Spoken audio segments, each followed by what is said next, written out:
আলহামদুলিল্লাহ। আসসালামু আলাইকুম রহমতুল্লাহি ওয়া বারাকাতুহু। আজকে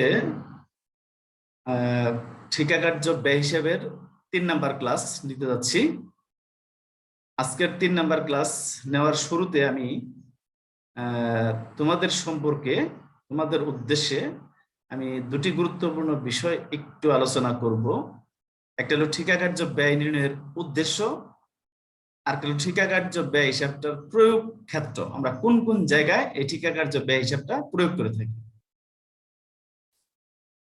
তাহলে আমরা একটু উদ্দেশ্য নিয়ে আলোচনা করি 2-4-5 মিনিট। ঠিকা কার্য ব্যয় হিসাব জব ব্যয় হিসাবের অনুরূপ একটি পদ্ধতি। আমাদের জব ব্যয় হিসাব নামে একটা পদ্ধতি আছে, ওই পদ্ধতিটা আর ঠিকা কার্য ব্যয় হিসাব, এই দুটো পদ্ধতি প্রায় একটু একই রকম। ঠিকা কার্য ব্যয় নির্ণয়ের উদ্দেশ্য সমূহ নিম্নে আলোচনা করা হলো বা বর্ণনা করা হলো। 1 নাম্বার, ব্যয় নিয়ন্ত্রণ। আমরা যদি শুধু পয়েন্টগুলোও খেয়াল করি তাও আমাদের চলে।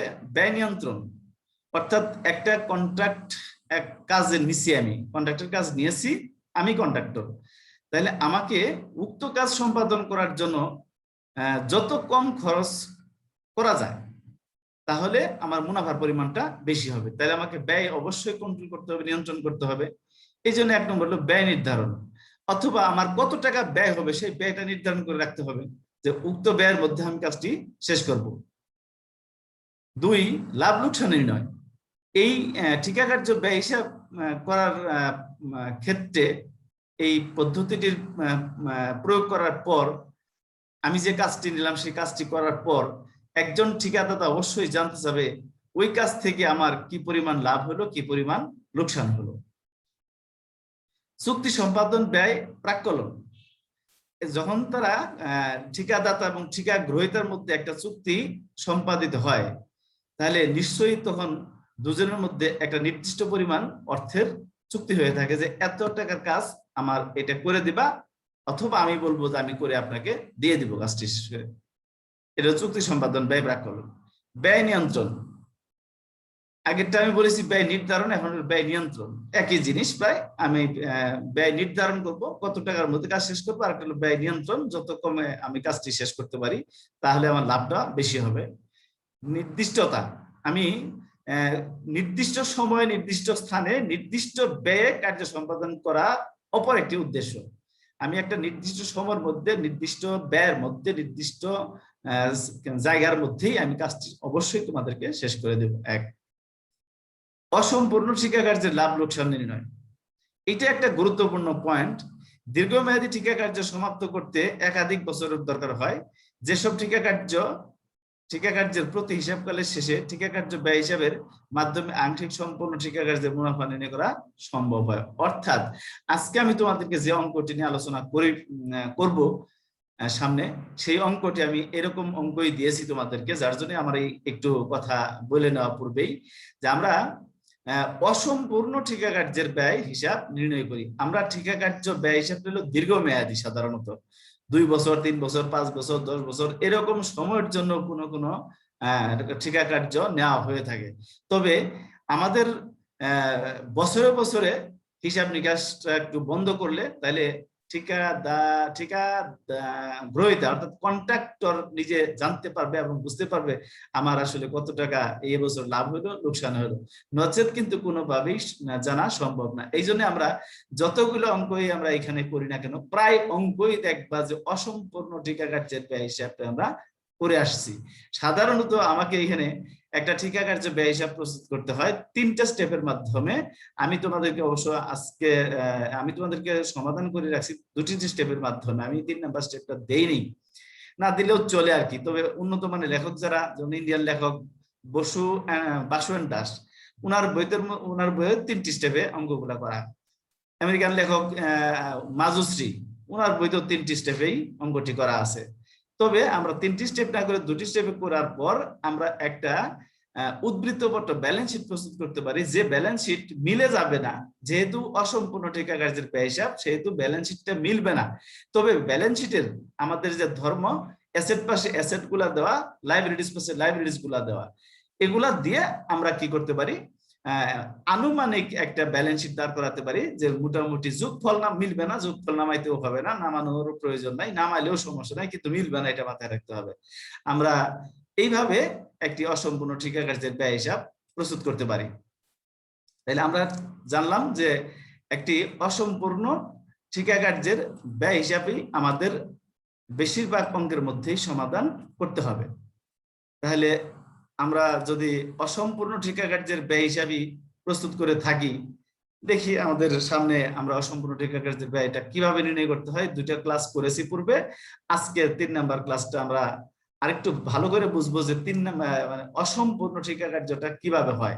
অর্থাৎ একাধিক বছরের জন্য ঠিকা কার্য গ্রহণ করা হলেও নির্দিষ্ট সময়ের মধ্যে সম্পাদন করা সম্ভব হয় না বিধায় সময়ে সময়ে বছরে বছরে আপাতত হিসাব কাজটা বন্ধ করে ঠিকা গ্রহীতা লাভ বা লোকসান জানতে চায়। আমার প্রাথমিক আলোচনা আরেকটু আছে যে আমরা কোন কোন ক্ষেত্রে এই কন্ট্রাক্ট অ্যাকাউন্টরা প্রয়োগ করে থাকি। এটা সাধারণত কেবলমাত্র চুক্তির মাধ্যমে যেসব কর্মকাণ্ড সম্পাদন করা যায় ওইসব ক্ষেত্রে ঠিকা কার্য উৎপাদন ব্যয় হিসাব পদ্ধতির প্রয়োগ করা যায়। সাধারণত নিম্নোক্ত ক্ষেত্রে ঠিকাদারি উপস্থাপন ব্যয় হিসাব উৎপাদন ব্যয় হিসাব পদ্ধতির প্রয়োগ করা হয়ে থাকে।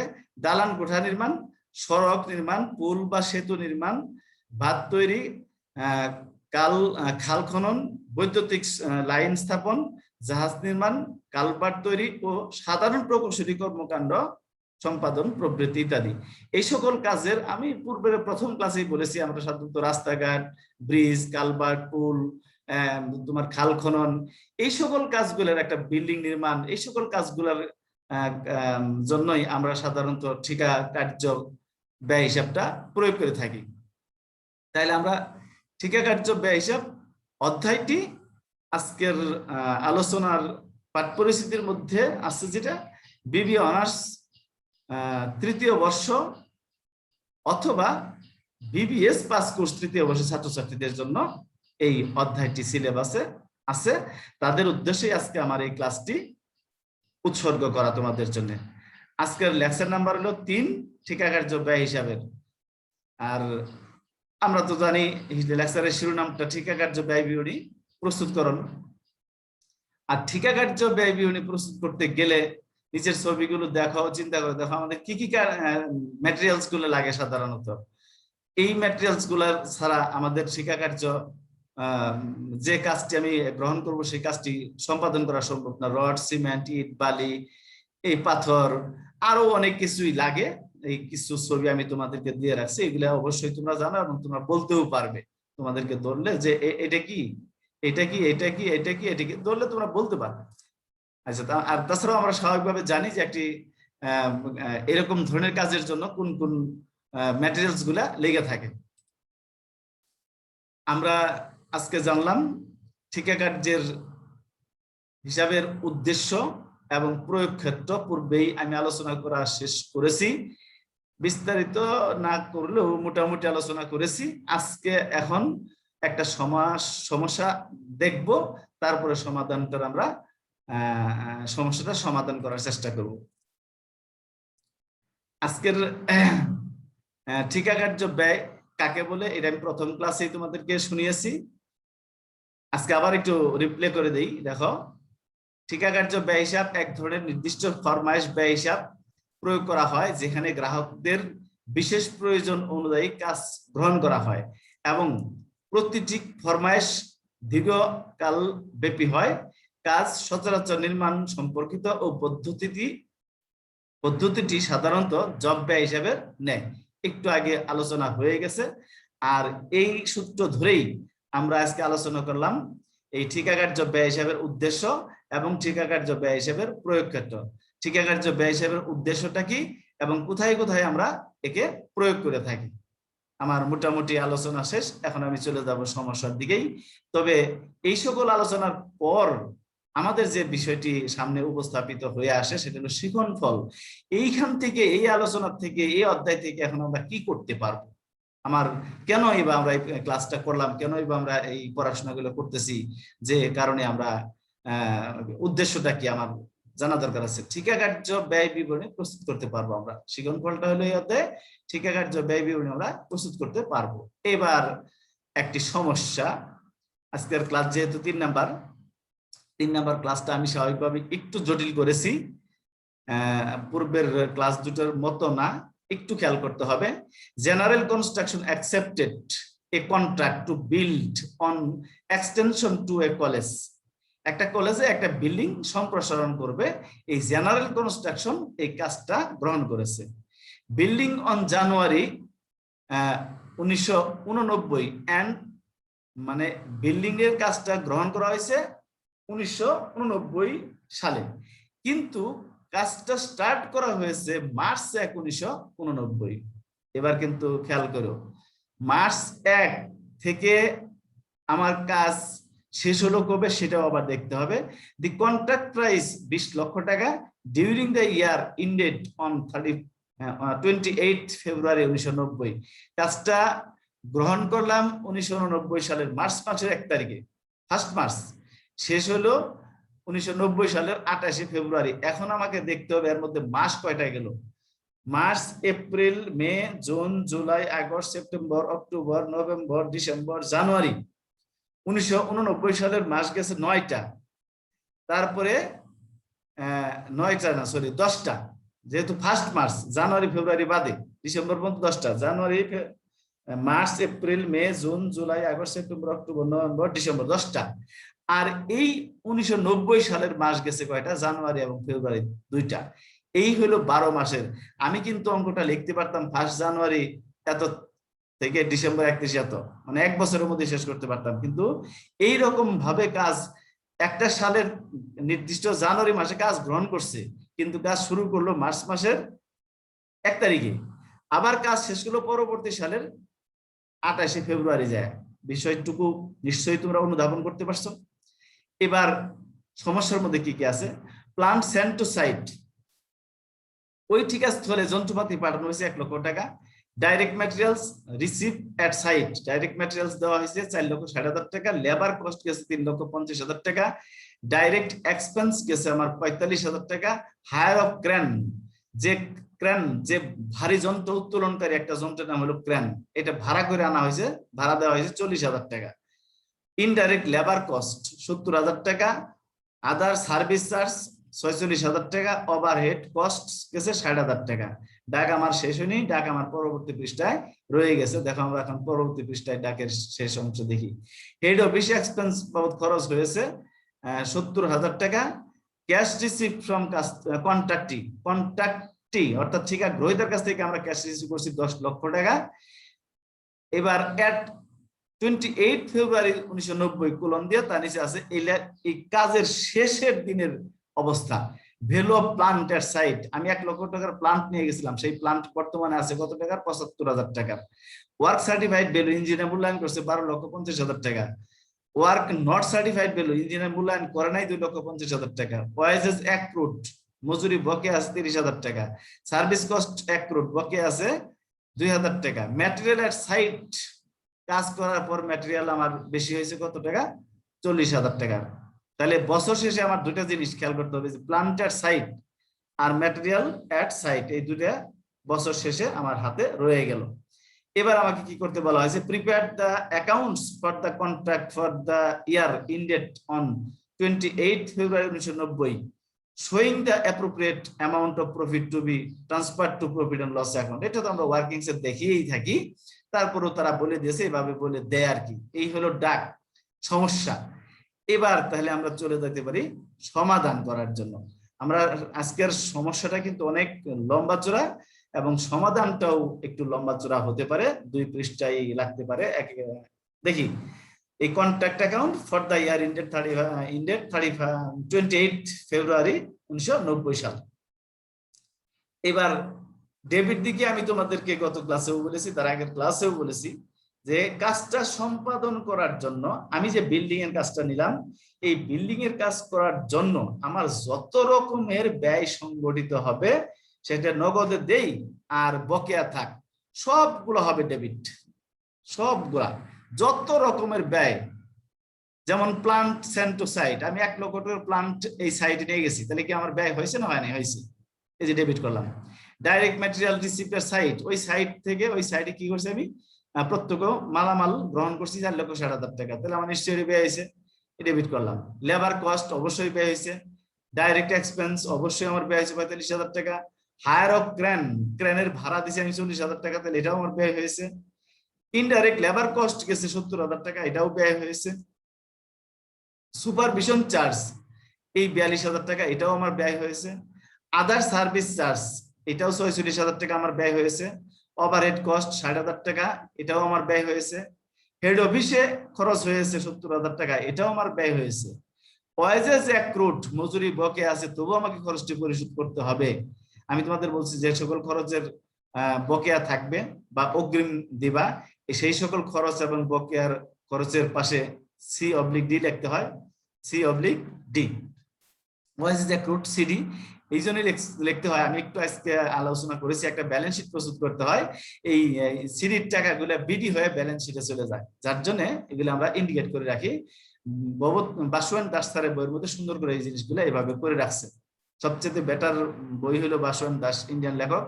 আর একটি বই হলো মাজুশ্রী, আমেরিকান লেখক, ওনারটা আরো উন্নত। তবে এই বকেয়ার গুলোর পাশে নাম লিখে সিডি লিখতে হয়, সার্ভিস কস্ট অ্যাক্রুড সিডি। এবারে যে ম্যাটেরিয়াল এট সাইট, আমার কাঁচামাল কাজ করার পর রয়ে গেছে 40,000 টাকা, যেগুলো হাতে রয়ে যাবে সেগুলোর পাশে সিডি। আর প্ল্যান্ট এট সাইট সিডি 75,000 টাকা, প্ল্যান্ট আমি নিয়ে গেছিলাম 1 লক্ষ টাকা, আর প্ল্যান্ট আমার রয়ে গেছে 75,000 টাকা। এইভাবেও দেখানো যায়, দুই পাশে দুই প্ল্যান্ট, যে প্ল্যান্ট আমি নিয়ে গেছি সেটা ডেবিট, আর যত টাকার প্ল্যান্ট রয়ে গেছে সেটা ক্রেডিট। অথবা দুটা আউট করে দিয়ে শুধু ডেবিট পাশে আমি depreciation of plant, depreciation expense on plant, আমি এই 1 লাখ আর 75,000 এর পার্থক্য 25,000 টাকা দেখিয়ে ওই অঙ্কটা করতে পারতাম। বুঝতে পারছি? তাহলে এখন দেখো, এই ডেবিট পাশের যত রকমের খরচ এগুলোর যোগফল নামাবো 13,15,000 টাকা, এই যোগফল ক্রেডিট দিকে নিয়ে আসবো 13,15,000 টাকা।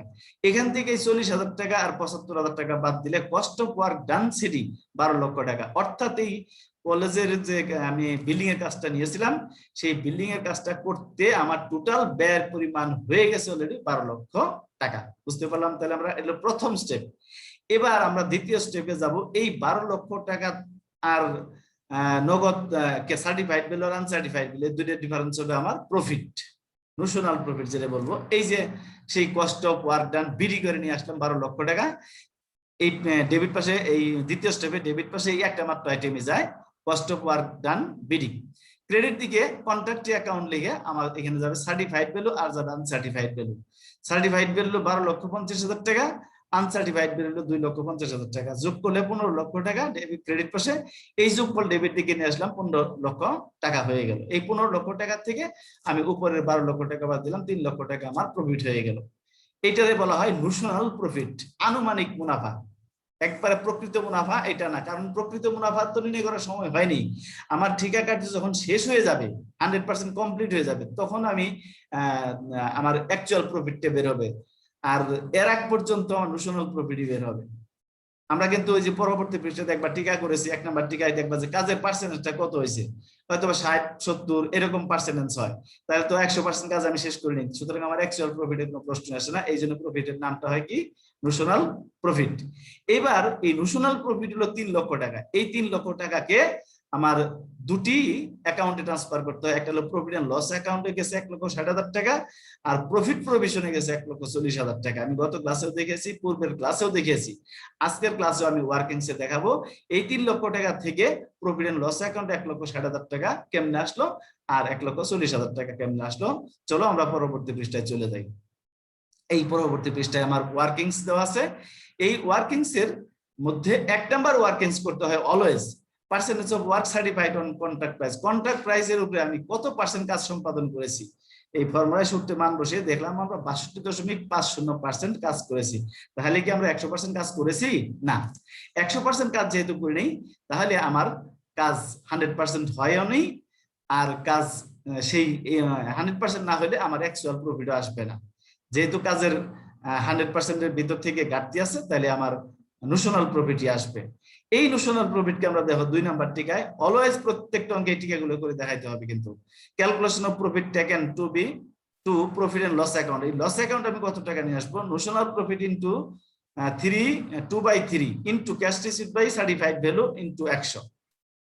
সরি, 100টা হবে না, 100টা আমার প্রিন্টিং মিস্টেক হয়ে গেছে। যদি আমি পূর্বেও করে থাকি তাহলে ভুল করে ফেলছি, 100 হবে না। এই পর্যন্তই, এই তিনটা notional profit, 2/3 cash receipt by certified value. তাহলে এখানে এই তিনটা মান বসানোর পরে আমার আসবে 1,60,000 টাকা। এই 1,60,000 টাকা প্রফিট এন্ড লস অ্যাকাউন্টে চলে আসলো। 4 বা 3 নাম্বার টিকা হবে প্রফিট প্রভিশনে হবে 3 লক্ষ মাইনাস 1,60,000 টাকা, 1,40,000 টাকা। তাহলে আমরা এইভাবে এই 1,60,000 এবং 1,40,000 টাকা আমরা বের করতে পারলাম। তাহলে আমরা ওয়ার্কিংস এর মাধ্যমে মোটামুটি বাকি কাজগুলা সম্পাদন করতে হয়। ওয়ার্কিং শেষ। আজকের ঠিকা কার্য ব্যয়ের উদ্দেশ্য আলোচনা করছি, প্রয়োগের ক্ষেত্রেও আলোচনা করেছি। একটি সমস্যা, বেশ বড় সড়ো একটি সমস্যা দেখাইলাম, সমস্যা নিয়ে আলোচনা করেছি, সমাধানও করে দিলাম, টিকাগুলোও করে দিলাম। অর্থাৎ আমার এখন মোটামুটি অঙ্ক শেষ। তাহলে আমরা ইচ্ছা করলে পরবর্তী ক্লাসের অপেক্ষায় থাকতে পারি ধৈর্য ধরে। 3টে ক্লাস চলে গেল, আমি সর্বোচ্চ আর আগামী একটা ক্লাস দিব এই কন্ট্রাক্ট অ্যাকাউন্টের উপর, আর ক্লাস দিব না। কারণ একই অঙ্ক বারবার আলোচনা করতে ভালো লাগে না, আর তোমাদেরও শুনতে ভালো লাগবে না। আর না দিলেও চলে, তবে আরেকটা ক্লাস হয়তো আমি তোমাদেরকে দিয়ে দেবো আর কি। তাহলে আমার এই কন্ট্রাক্ট অ্যাকাউন্ট অধ্যায়টা শেষ হয়ে যাবে ইনশাল্লাহ। তোমরা যদি ঠিকঠাক মতো অনুসরণ করো, দেখো, ফলো করো, শেষ হয়ে যাবে। আবারও একটু বলতে হচ্ছে, তোমাদের যদি আমার এই অনলাইনের ইউটিউব ক্লাসগুলো তোমাদের ভালো লেগে থাকে তাহলে তোমরা অবশ্যই দয়া করে আমার চ্যানেলটিকে সাবস্ক্রাইব করবে। আর সকলকে ধন্যবাদ জানিয়ে আজকের ক্লাস শেষ করছি। আল্লাহ হাফেজ।